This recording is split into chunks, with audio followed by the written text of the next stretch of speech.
Recorded Books and RB Digital present Faster: How a Jewish Driver, an American Heiress, and a Legendary Car Beat Hitler's Best, by Neal Bascomb.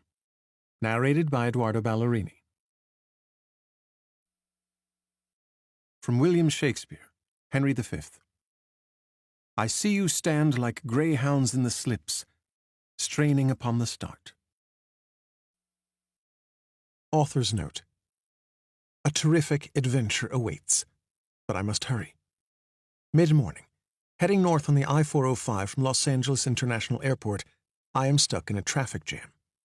A sea of vehicles of every make surround me: long-haul semis, boxy sedans, Denalis with tinted windows, Priuses with Uber stickers, black town cars, landscaping trucks, and the occasional zesty convertible. My own rented black GMC Terrain is one of those nondescript compact SUVs that automakers stamp out with all the cookie-cutter variation of a Ford Model T. If parked in a crowded lot, I would fail to pick out my rental without clicking its key fob to trigger the lights. None of us is getting anywhere fast. 10 minutes pass at a standstill, then 20. According to Google Maps, I have another 58 miles, or 1 hour 52 minutes, until I reach Oxnard. The line of my route on the screen map looks an ugly red. Surely they will wait for me before they ship the De La Haye 145 race car off to London to sit behind a velvet rope in the Victoria and Albert Museum. I try not to pound the steering wheel in frustration. The bottleneck ahead finally loosens.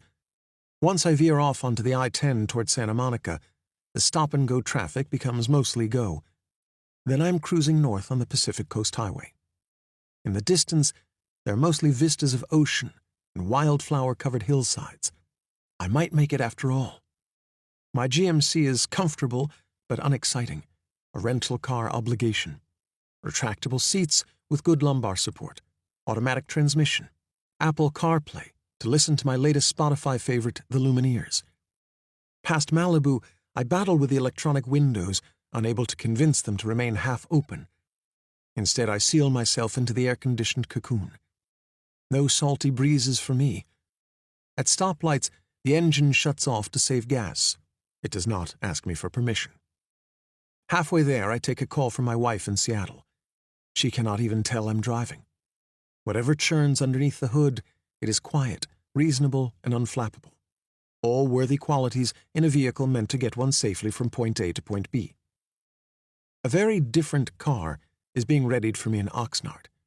It is a reward and capstone after 2 years of investigation into its long-forgotten history. There was a period, shortly before the outbreak of World War II, when the De La Haye 145 was one of the most noted Grand Prix race cars in the world.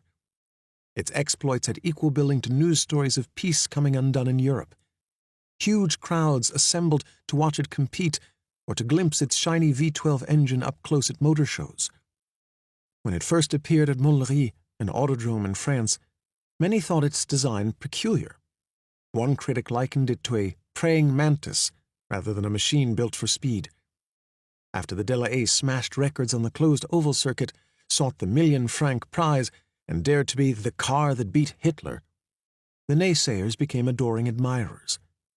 Its owner, its designer and builder, and the driver, who often risked death pushing the De La Haye to the limit, were heralded as national heroes. Its story began in 1933, when the leader of the new Third Reich made reigning over the Grand Prix one of his first missions. His Silver Arrow race cars, piloted by the ruthlessly indefatigable champion Rudi Caracciolo, and the blonde-haired, blue-eyed poster boy Bernd Rosemeyer, stood for more than sporting prowess. They represented the master race, conquering the rest of the world. A Mercedes-Benz victory is a German victory, heralded the Nazi propaganda machine. Hitler aimed to use their success to inspire hundreds of thousands of young men to enlist in the ranks of a motorized army, which its automobile firms, now transitioning into massive... To keep listening to this audiobook, I've left you a link in the description so you can do it, at no cost thanks to Audible's 30-day free trial.